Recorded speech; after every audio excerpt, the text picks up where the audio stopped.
Finally, free from any more baggage. Today marks the beginning of our life together with my parents at my house. However, as soon as my parents passed away, my husband, who had demolished our family home, dropped a bombshell on me. Standing in front of the now non-existent house, he declared, "What are you talking about? Have you lost your mind too? Come to our house with the inheritance. Quick." His words left me dumbfounded, and I couldn't help but burst into laughter. Ah, I see. That's what this was all about. Perplexed, my husband, Howard, and my in-laws looked at me incredulously. "What? Why are you laughing?" I revealed the truth to them. My name is Deborah Jackson. I was born into an ordinary salaried worker family. I married Howard at 29, raised 2 children, and now, at 55, I expected a quiet life with my husband. But life took an unexpected turn. I recounted the challenges of caring for my ailing parents, particularly my mother's battle with cancer. Despite my efforts, my husband's reaction to living with my sick mother was unexpected and less than supportive. I suggested living with my mother for her sake, but Howard was reluctant. His complaints about meals, cleaning, and laundry were hurtful. Despite the challenges, we moved to my family home to care for my mother, even though Howard's initial attitude remained unchanged. As time passed, my mother's health deteriorated, leading to her hospitalization and eventual passing. Despite the emotional turmoil, Howard's lack of support during the funeral preparations left me deeply disappointed. In times like these, one wishes for their spouse's support. However, Howard was off to the side with his parents, not helping with the funeral preparations. Even during the funeral, he remained at the back of the relatives section. "Howard, I wish you would sit in the family area." I couldn't help but wish for the support that never came. When I suggested that Howard should sit with me in the family area during my mother's funeral, he responded, "No, I'm fine here. I'm not a blood relative after all." His mother, who was listening, interjected, "He's your husband, but not your mother's son, right?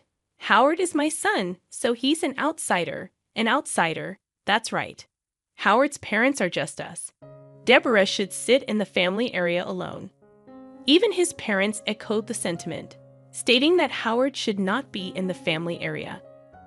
While seating arrangements for family members may vary by region, in our area, it's customary for sons-in-law to sit in the family area.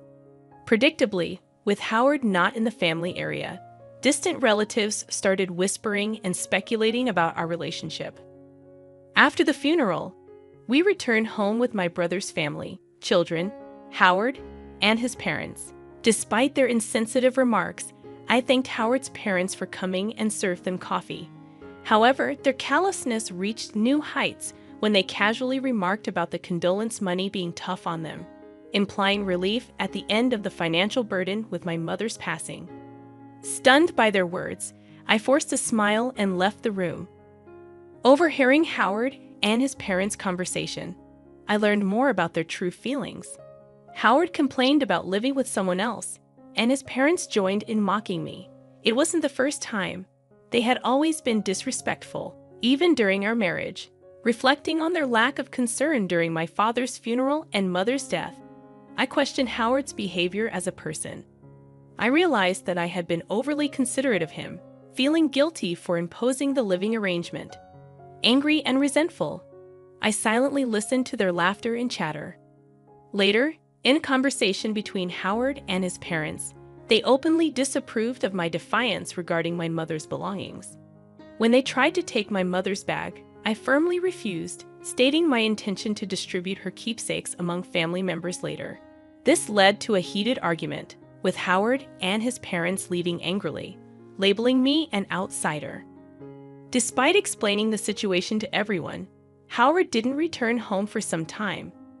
When he finally did, he surprised me by showing concern and suggesting a trip for me and the kids, even providing travel vouchers. Though unexpected, I couldn't help but feel a mix of emotions, including gratitude and confusion, at this unexpected gesture from Howard. I wonder if your father felt guilty. I said with a laugh as I decided to gratefully accept the travel vouchers from Howard. Well, I'll beat off then. Yeah, take your time.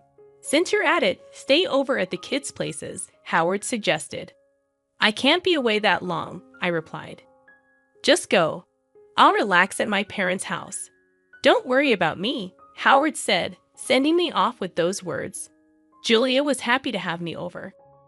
So before the trip, I visited Julia's and then Luke's homes, having been unable to visit while caring for my mother. I helped out a bit by making and freezing some meals for them. Mom, you don't get to relax at all, but thank you. It really helps. They both expressed gratitude for my home-cooked meals. This was all thanks to Howard's suggestion. Then came the long-awaited trip, and I spent a relaxing time at the hotel with my children. It seemed to heal much of the fatigue and sorrow from caregiving and losing my parents. I was away for nearly a week, but both kids returned to their homes with bright smiles. That was fun. We should thank Dad once in a while, Julia suggested. Really? Once in a while? But I wonder if he's up to something, I laughed, half-jokingly. Don't say that. Your father must have had his reasons, Julia replied. I laughed as well, planning to share the memories with Howard and start afresh in our married life. However, upon arriving home, I was at a loss for words. What's going on? The house is... I looked around in confusion, checking my location. Despite being a familiar place, our family home was gone. Then Howard appeared from nowhere, with his parents behind him, smirking at my dumbfounded expression. Howard, what's the meaning of this? I asked. Howard, like his parents, replied with an eerie smile. Finally, the baggage is gone. From today, we'll be living with my parents at my house. What are you talking about? I retorted calmly to Howard's arrogant statement. Then Howard spoke. Lost your mind? Your family home has been demolished.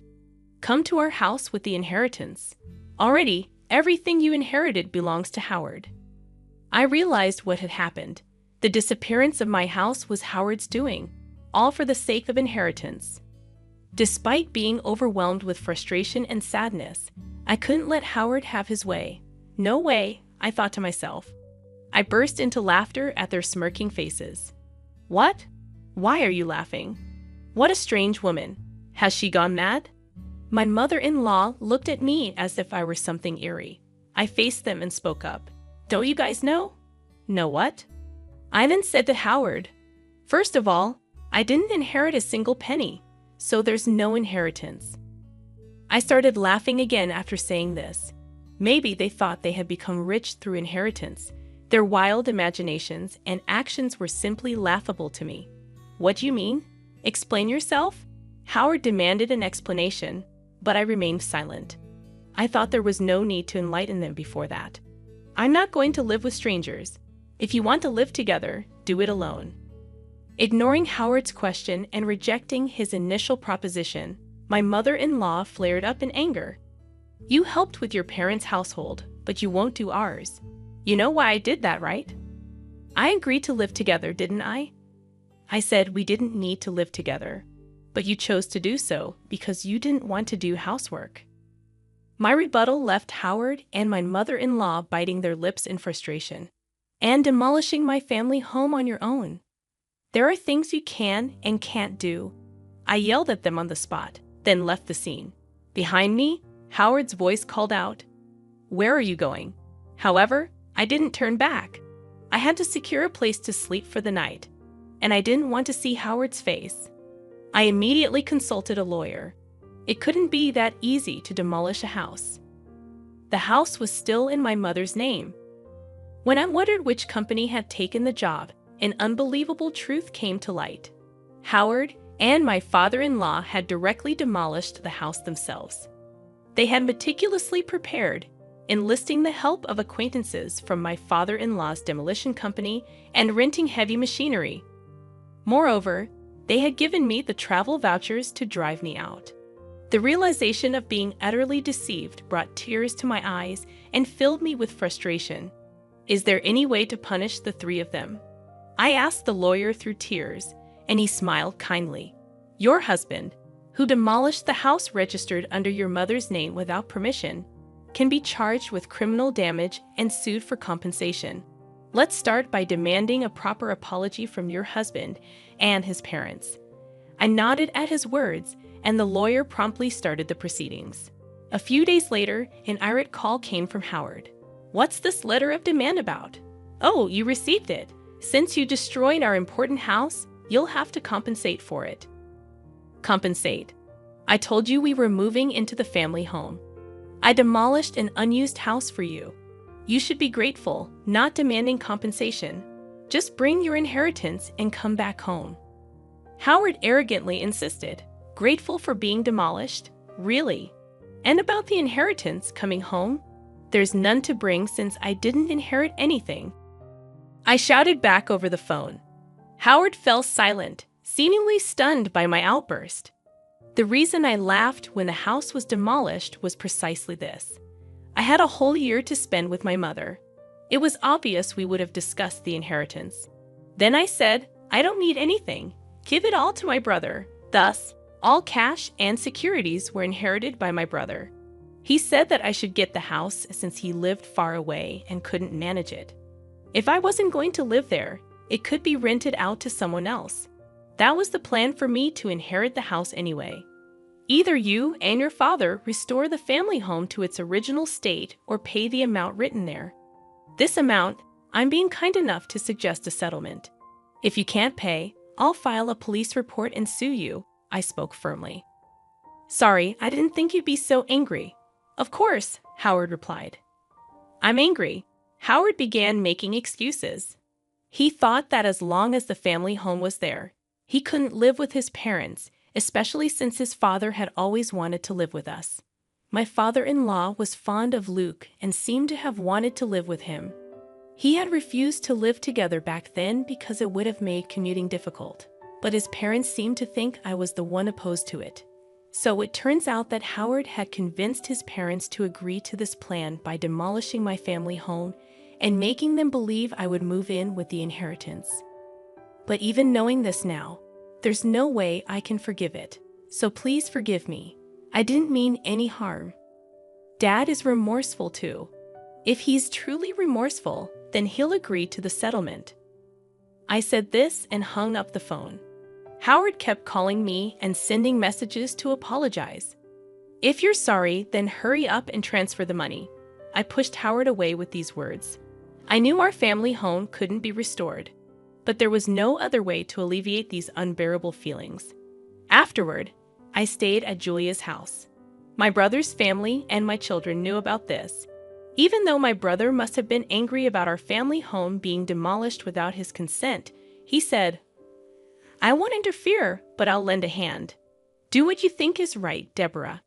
Everyone condemned Howard's actions and supported me. A month passed without any payment for the damages or compensation. During that time, there was no contact from Howard. I couldn't keep relying on Julia's hospitality forever.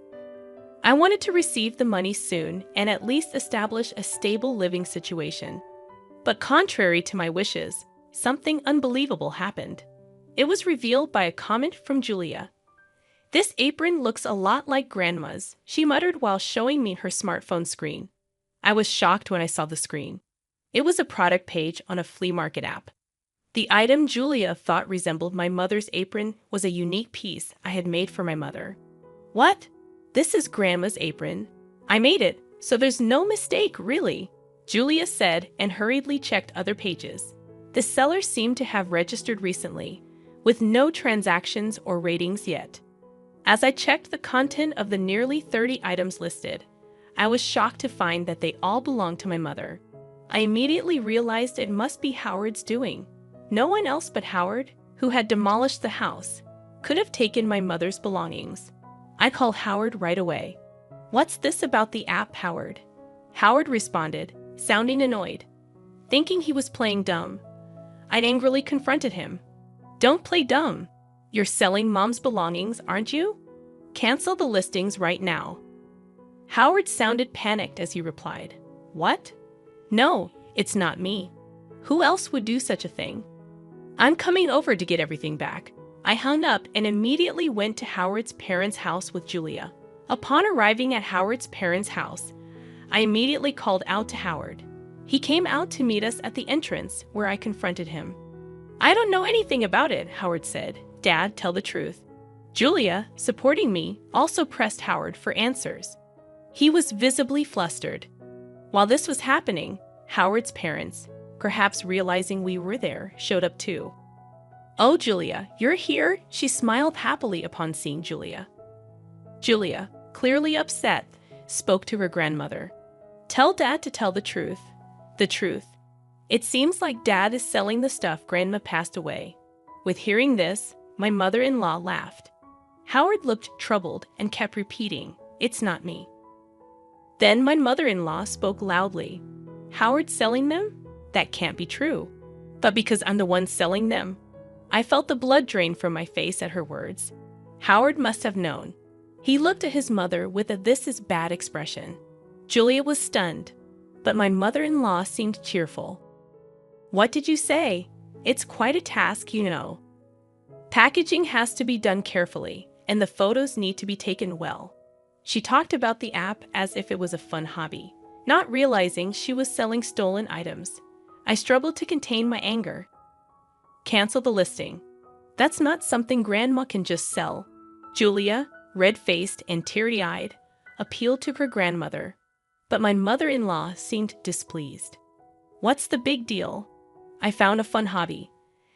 I use what I can, and the rest makes a nice little income. It's good for preventing dementia after all. I'm the only grandma left. And Julia, you want me to stay healthy and live long, right?" My mother-in-law said this nonchalantly. It was clear she wouldn't listen to our pleas. But if talking won't work, we'll have to take action. "Let's go home, Julia." "But it's okay." I left the house, dragging Julia with me. And so, I rushed to the police station. I had not planned to file a report about the house being demolished, but theft was a different matter altogether. When I reported the theft and unauthorized sale of my mother's belongings to the police, they promptly took action. The flea market app company cooperated, and my mother-in-law's account was suspended. This ensured that no more items would be sold. On my way back from the police station, I called Howard. "I had your mother's account suspended. You knew about this, didn't you? You're complicit." "No, I've filed a police report. Please cooperate with the investigation." Howard became frantic at my words. "What? We're family, aren't we? Please withdraw it. Strangers, right? I still haven't received any compensation or damages for the house being demolished, and I see no remorse from you." I was angry, and Howard was at a loss for words. But I am not heartless. Despite everything, I had shared a life with Howard for a long time. Sighing, I realized that there might still be a long road ahead to resolve all these issues. I said I'll wait for the money, but I won't forgive the theft. Everything must be returned. And Howard, your father looked very ill. Has he been to the hospital? What? I'm not heartless, so I'm just letting you know. I said this and hung up the phone. I had seen my father-in-law earlier, and he hadn't spoken much. He was much thinner than when I last saw him a few months ago, and his face was pasty and unnaturally dark. It was clear that he was not in good health, but I doubted that the family had noticed. My mother-in-law was nonchalantly trying to sell stolen items, and Howard was only bold towards me. That parent and child simply lacked any sense of consideration for others. The next day, my father-in-law called me. I thought he might thank me, but it was the exact opposite. "You're treating me like a sick person, planning to dump me in a hospital to get rid of me, huh? I have to protect Howard and your mother from you. I'm not going to any hospital," he scolded. I was concerned for him, yet this was how he responded. "I apologize if it was out of line. I was just concerned, I'm not weak and short-lived like your parents. Don't patronize me." I was angry at his words, but a few days later, he apparently felt unwell and went to the hospital. The diagnosis was terminal cancer. Howard called me in a panic. "Dad has terminal cancer. What should I do?" I snorted. "That's none of my concern. Remember what you said when I suggested the hospital. You said you're not weak and short-lived like my parents. Deal with it yourself. How can you be so heartless? Who's the heartless one? Did you ever say a kind word when my mother was sick? Reflect on your own actions. I said this and ended the call. As expected, my father-in-law passed away not long after.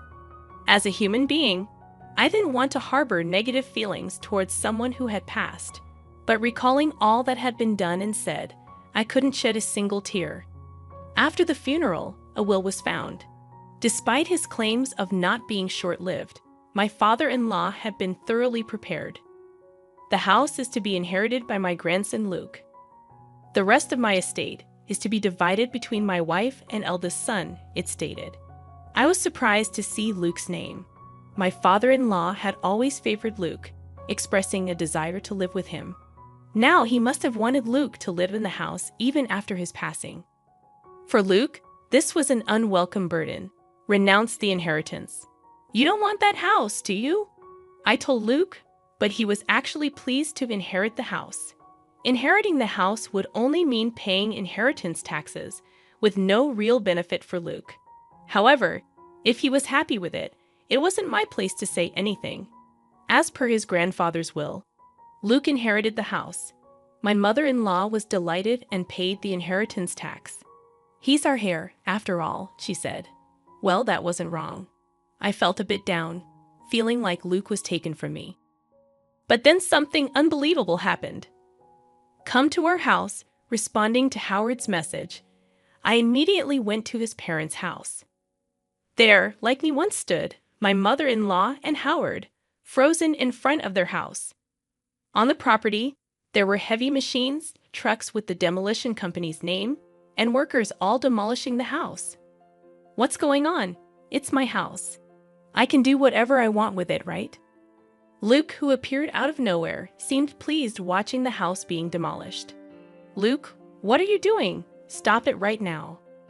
Even if I stop now, we can't live there anyway, Mom. Luke, what have you done? My mother-in-law and Howard pleaded with Luke, but he just laughed. Have you forgotten what Grandpa and Dad did to Mom, Luke? Grandma, you were horrible to Mom too, right? Did you apologize? Luke, his smile gone, glared sharply at his mother and Howard. They fell to their knees as the machines continued to loudly demolish the house. I felt relieved seeing the scene. Later, Howard, having finally received the inheritance, paid the compensation and damages. It seemed that Luke had recovered the stolen items my mother-in-law took from my mother, and they were safely returned to me. Mom, you've got me and Julia, Luke said, and I finally shed tears of relief. Howard and his mother lost their house and were left with no money, now living again in company housing. Howard and I had moved out of the company housing, and now Howard, along with his mother, had returned, becoming the talk of the town. A wife of Howard's colleague, with whom I am on good terms, contacted me, and I explained everything honestly. They'll likely live uncomfortably in the company housing now, but it's their own doing. Furthermore, with Howard's retirement, the two will need to save up for their future living arrangements. I might occasionally ask friends for updates on their situation, just for a story to share. I continue to stay at Julia's house, but Luke is now planning to get married and build a house. The land from his parents' house sold for a decent amount, surprisingly making the demolished house useful. Mom, come live with us. Luke even invited me to live with them. His soon-to-be wife welcomed the idea warmly. I couldn't impose on Julia forever, so I gratefully accepted Luke's offer. I resolved to be a different kind of mother-in-law, hoping to live happily with my new family.